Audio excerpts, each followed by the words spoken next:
over the readings from Church of Spirituality this past Sunday.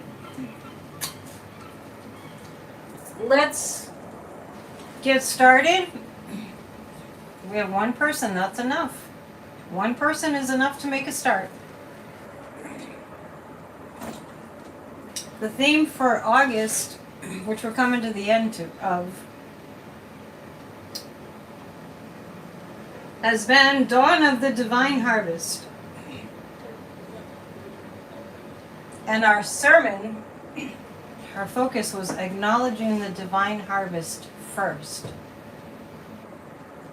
Just know if you have any questions about the readings, if you have any spiritual challenges you need help with, that's why we're here. We're here to talk about these things. So don't be shy.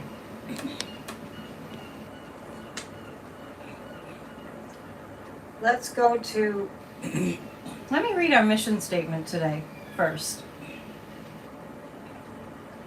We believe we are all connected to divine intelligence, continually moving through all of life and all living things. We remember to always align ourselves with this divine presence, to create healing miracles in our own lives, positively affecting the lives of all those we come into contact with, seen and unseen. We believe that the kingdom of heaven resides within each and every one of us, and that love is all there is. We know and acknowledge that we are one. So the first reading on the topic of acknowledging the divine harvest first is from Neville Goddard. And it goes like this. Hello. So as I read this, let's think about how you can apply this knowledge to your own life. So I encourage you to think about yourself in your life, maybe in a particular scenario, if you like, where this is where you are, this is how you're engaging. To assume a new concept of yourself is to that extent to change your inner talking or word of God, meaning what your inner talking is. You want to be reflecting the word of God, the divinity within and around you. Therefore, putting on the new man or the new person. Our inner talking, we all talk to ourselves. We all do. Anybody that tells you that they don't talk to themselves is probably not telling the truth, because everybody talks to themselves. Our inner talking, though unheard by others, which is how people can fake you out and say they don't talk to themselves, because it's unheard by others, is more productive. It more contributes to future conditions than anything else. So what we're saying to ourselves is more productive and more predictive of future conditions, because we are the creators creating our lives. We're co-creating with God, like we always say. So our inner talking, though unheard by others, is more productive of future conditions than all the audible promises that you say aloud and the threats of men, like the fears that people might put into your head.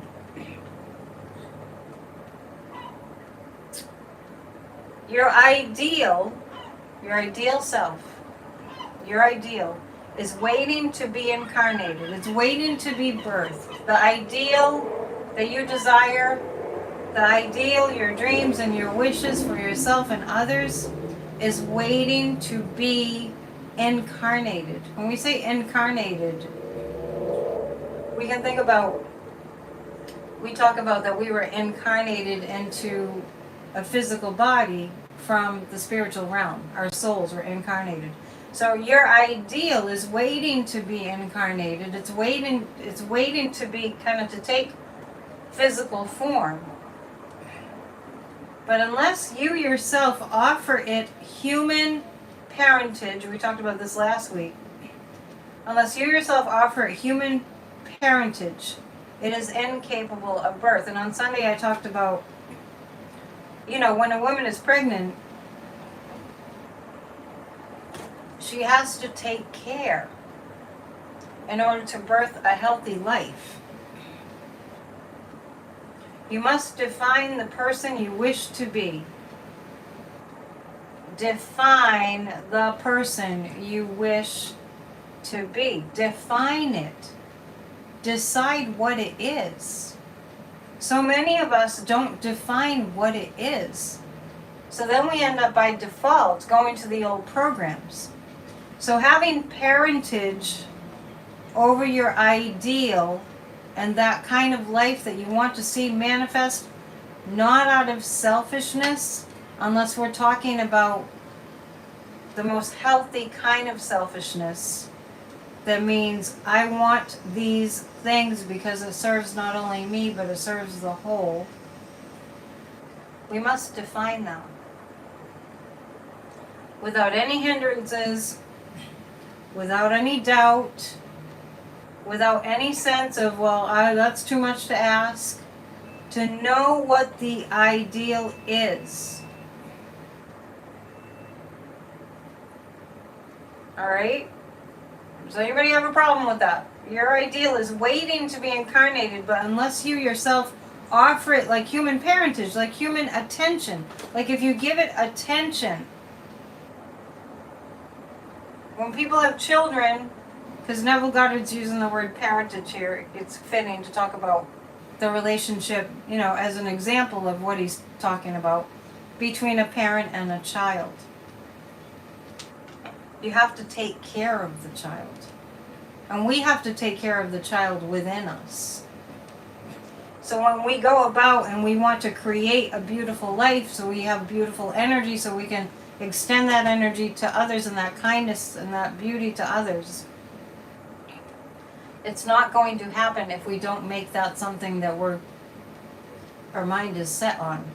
So just like that, who you want to be, how you want to show up, we have to parent that. We have to pay attention to it. When we're not that beautiful person, having parentage over ourselves means, I know I can do better there, so maybe I'll go back. Like you're teaching yourself like a little child. I'm going to go back and I'm going to redo that. I'm going to teach myself a different way because that way wasn't the best for myself and everyone. We're constantly reinventing ourselves. The problem that I see so often, because it's just part of life, is that we forget that what's showing up that we don't like, we parented it in. And sometimes it's just by sheer negligence. Sometimes it's just by the ignorance of, and I mean just not knowing. The ignorance of, I'm not really creating my own reality, or it doesn't really matter, or I don't have to write my goals, I don't have to think about what I'm grateful for. That's, we really miss out so much when we don't do the parentage. So I want to take a moment right now, and I want everybody here who is listening, maybe you can put it in the chat. Yeah, we can learn through mistakes so we can make a better choice. Barbara, that's true. We don't learn anything if we don't kind of flop. We don't learn how to do it unless we don't learn how to swim unless we're in the water and we feel like, I'm having trouble staying afloat. But then we learn because we learn what it feels like to swim. Let's stop and take a moment and think about what we ourselves in our lives are giving parentage to. Even our state of mind.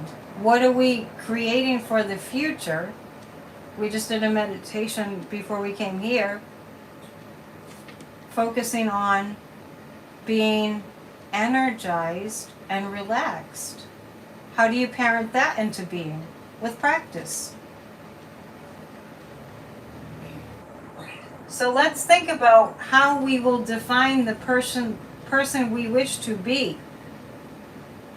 And then This is so important, and Neville Goddard writes at length about this, to the point that Dr. Wayne Dyer wrote a book based on Neville Goddard's work, and the book is entitled Wishes Fulfilled. I'm going to get that book. I don't have that book. So the way that it works, if you want to use these principles, if we don't consciously use them, we get what we get by default. So if we want to be more proactive and engaged, then we take the time to think about and to reflect on what it is and assume the feeling of it being so. It is well worth taking the time. I know that this works. I know that it's true. I've seen it in my own life again and again. To take the time to feel the feeling of the wish fulfilled. So let's just do that right now. Let's think of one thing. You don't have to share, but if you want to share, that's lovely too. Think of one thing that you want to be. Could be anything. Could be, if you need a healing, it could be I want to have a healing. It could be abundance and prosperity. It could be you could be thinking about, I never want to ever have to think about money again. I want to have such an abundance that I don't really have to count it all up and scrimp and save. Feel the feeling of that. Because that is how the law of attraction works. And I think we've been a little bit misled by the law of attraction because we heard it presented many years ago as some way to get more material things. And that's not what this is about at all. Feel the feeling of your wish fulfilled. Do you want to be energized? Do you want to be happy? Do you want to be able to access joy at any moment? Do you want to be able to access peace at any moment? Do you want to have a meditation practice in place? See yourself, feel yourself having that meditation practice in place. Don't think about that if that might be it. If that might be one thing that you desire to have that practice.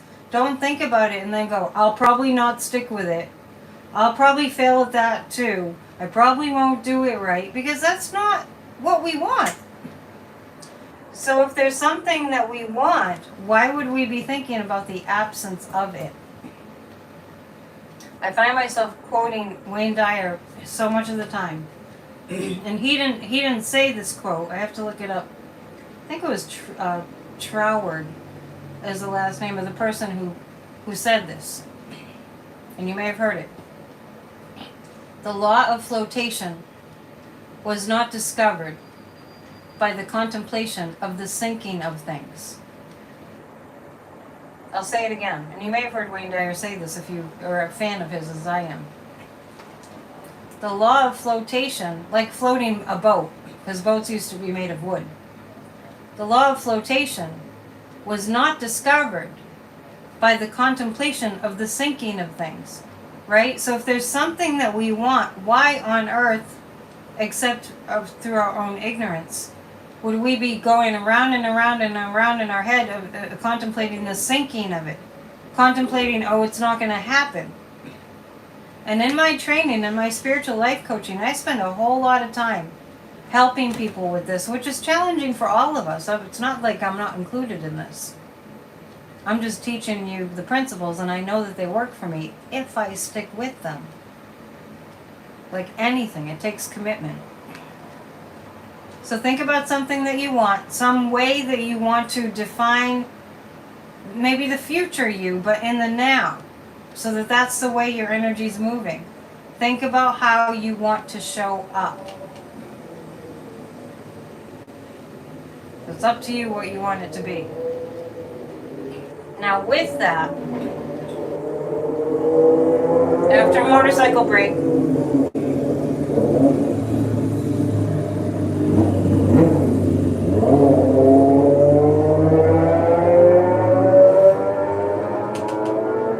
time to think about it, that little motorcycle pause. Now when you think about that thing that you want to define as being who you are and being what's going on with you, just notice with me for a moment how many opposing thoughts and ideas and past experiences and thoughts about the future, all the just constant inner talk, like Neville Goddard talked about, that inner talking. Notice how much of that just completely covers up your desire. Never happened before. I don't know how to do it. I'm not in a good position to do that right now. It's not the right time. It's never worked for me before. I don't have the necessary support. My life never goes the way that I want it to. I don't want to wish for it because what happens if I don't get it? Then I'll be disappointed. It goes on and on and on and on. And then people say, well, that law of attraction, it doesn't work. Well, that's because you contemplated the sinking of things, not the success. And where the faith comes in is with the practice. And what we practice is we practice not doing that. That's really the practice. Because most of us know that we want to be happy, joyful, and peaceful. And that's the energy that we want to put into the world, put out into the world. Well, to be happy and joyful and peaceful, we don't want to have stress that's dominating our lives. So you all have something that you want to think of that defines the you that you are creating yourself to be. I encourage you to practice that this week. Notice how many opposing thoughts there are. I loved that quote. The law of flotation was not discovered by the contemplation of the sinking of things. And they made ships out of steel that floated. I'm not an engineer, I don't know. There's something about displacement of the water. All right. Does anybody have a question? So your homework in terms of this topic is to eliminate all the thoughts and ideas over and over again that are about sinking rather than creating something new. And it's fun once you get on a roll with it. And once you get on a roll with it, make sure that you jot down the positive things that occur, because your ego mind will tempt you and even make you forget how good it was. Because the ego is always looking out for problems, because that's what the ego does. So your ego, that negative side of you, the critical, it's never going to happen for me, I'm not that important, whatever it's saying, is in an effort to keep you the same. And you and I both know that we're not here to keep everything the same. We didn't incarnate, we didn't go to all the trouble of being born into this world. There was a lot of work to be birthed into this world. A lot of preparation before our souls came in, and a lot of pain and labor and all that. It wasn't easy, but we came in not to live lives of quiet desperation, which so many people live in. And so much of our society just tells us that's how you should feel. You should feel quiet desperation. I'll never get what I want. It's never going to happen. Yeah, ego loves to find ways to make a mountain out of a molehill. Very true, Barbara. Very good. You get a gold star. Let's really contemplate that. Let's do that this week. So just to go back, you must define the person you wish to be and then assume the feeling of your wish fulfilled. That's the name of Wayne Dyer's book, Wishes Fulfilled. In faith that the assumption will find expression through you.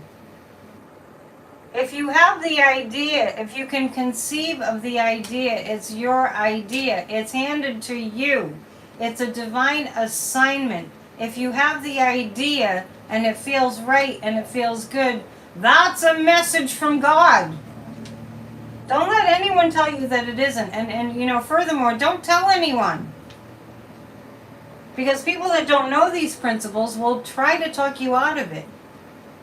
Because either they're afraid for you, for one, or they're jealous. It's usually one of those two things. So keep that in mind. The true test of religion is in its use. Okay, so when Neville Goddard speaks of religion, when he brings up religion, he's just saying that, that you can use religion, you can use, honor yourself, the kingdom of heaven lives within you. It's your Father's great pleasure to give you the kingdom. Knock and the door shall be answered. Ask and you shall receive. Seek and you shall find. It's a hymn I played on Sunday. Yeah. Religion can teach you that. So the true test of religion is in its use. Is it useful? But men have made it a thing to defend, which is separation.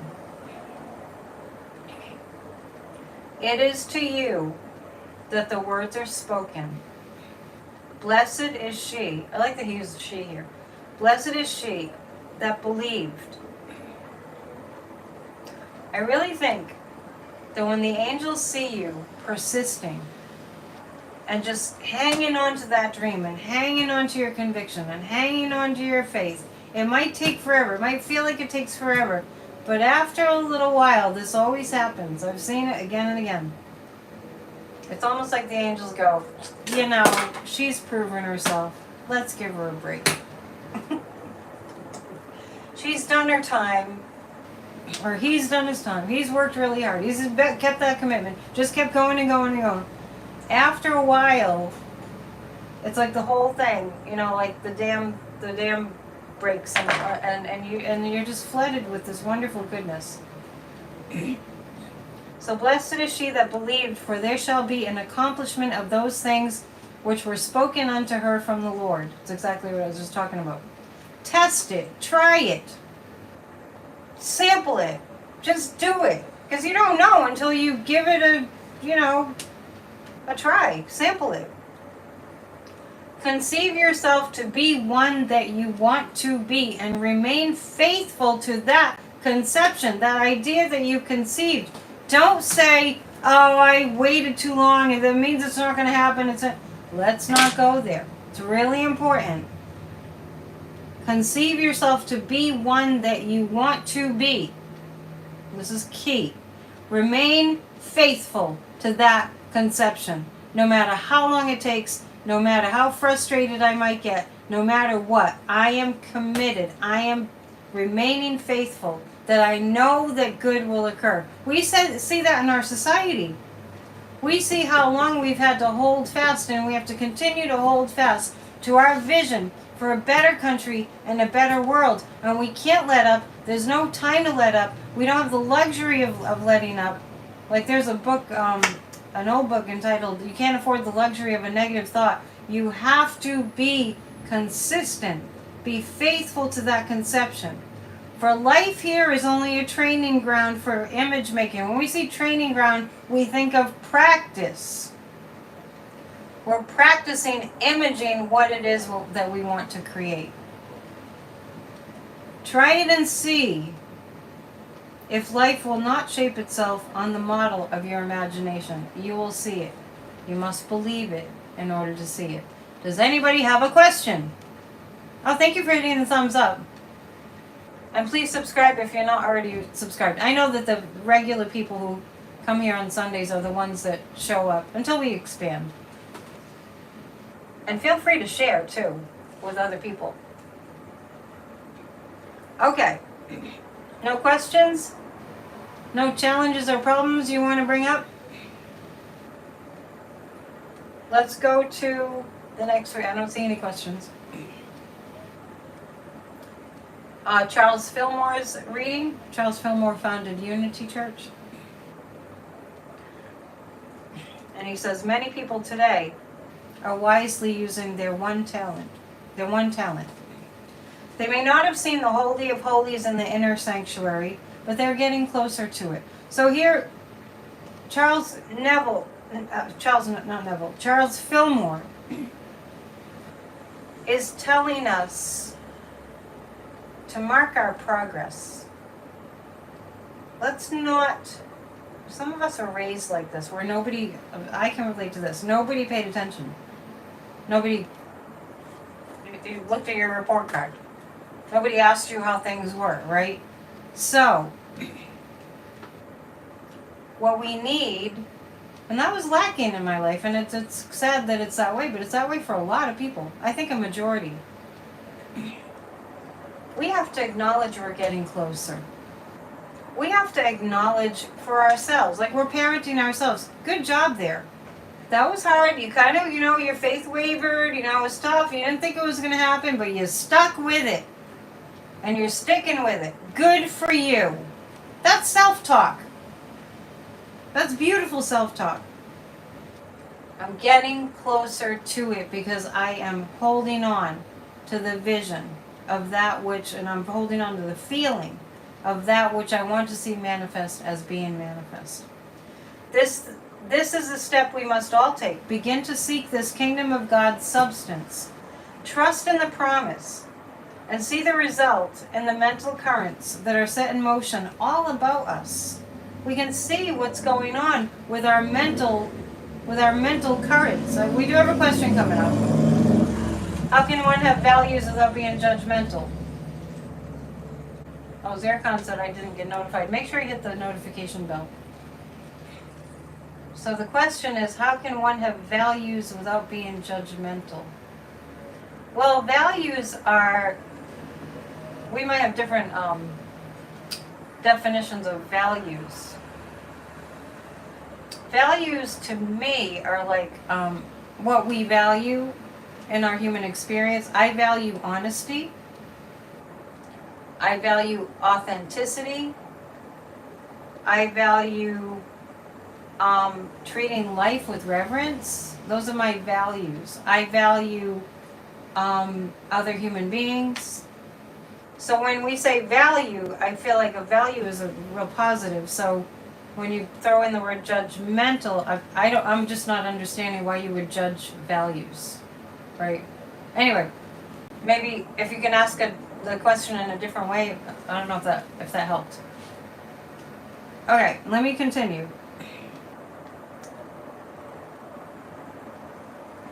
Begin to seek this kingdom of God's substance that's been promised to us.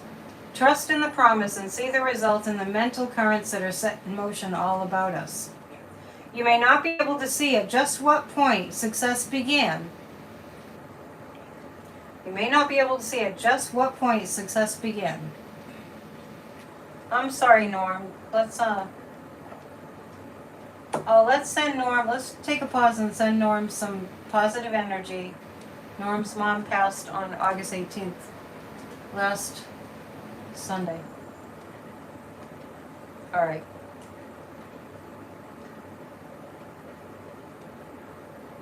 Your mom is with you. Energy can't be created or destroyed, it only transforms. So she's still very much with you, even though we know how difficult that is. And I hope that you come back, and I hope that you allow us to continue to pray for you. Please do. And we'll pray for you this week. Norm Gilbert. Okay.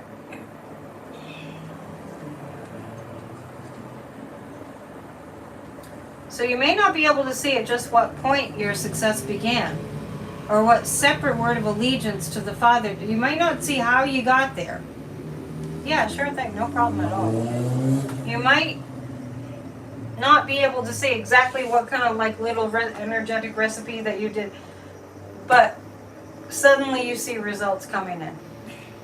As the weeks or months go by, you will observe many changes taking place. So just paying attention. Oh, well, I'm a little better there, and I'm a little better there. Because a lot of change happens in an incremental way. Oh, well, I used to be bad at that, or that used to really upset me, or, that used to just send me off the rails, but I'm better. I'm more patient. I'm more forgiving. So notice those things. If we don't notice them, then we kind of miss our growth. You will find that your ideas have broadened immensely, that your little limited world has been transformed into a big world, a big magnanimous world. You will find your mind more alert, and you will see clearly where you were in doubt before, because you've been thinking about realities instead of appearances. Like God is real and our manifestations are real. The consciousness of an omnipotent hand guiding all your affairs will establish you in confidence and security, which will extend to the body welfare and surroundings. Your consciousness of we sing at the end of Church of Spirituality, through the long night watches, God's hand clasps ours, always. And you'll begin to see it when you abide by these principles. It will extend to the body welfare and surroundings. There will be a lessening or entire absence of prejudice and fault finding in you. Which might answer the question about the values and judgment. There'll be a lessening or entire absence of prejudice and fault finding in you. You just won't do that anymore. You will be more forgiving and more generous and will not judge harshly. Other people will feel that there has been a change in you and will appreciate you more, showing it in many ways. Things will be coming your way, being added unto you indeed according to the promise. And so it is, right? I just want to say about this. Things will be coming your way. We have to expect it to be that way, even if that's been a challenge. If it's a challenge, it's the area of your greatest potential for growth and for fulfillment and to have a loving, peaceful existence here on the earthly plane. I don't think anyone has any questions. Okay, scattershot. Good, I'm glad that you understand now. All right. Does anyone else have a question? Please hit the thumbs up before you go, and thank you for doing that. If a question pops into your mind afterwards, you can email me, AnnetteDion7@gmail.com. That will come straight to me. If you'd like to wait for the motorcycle, these sessions aren't usually this long. I guess I was really getting into it, but I'm a spiritual life coach. If you feel that will be helpful to you, you can go to psychic.AnnetteDion.com. All right? Yes, and Zircon, you'll have to replay. The thing about my new channel is it takes hours and hours for it to upload, so you won't be able to watch this or the Church of Spirituality services until about like the next day. So be patient. And let's send Norm some love again, who lost his mom. And she's with you in spirit, because we're never destroyed. And we know that it's painful too. All right. Thank you for coming. Tell your friends. Please share. Namaste. Make sure you're subscribed. Bye.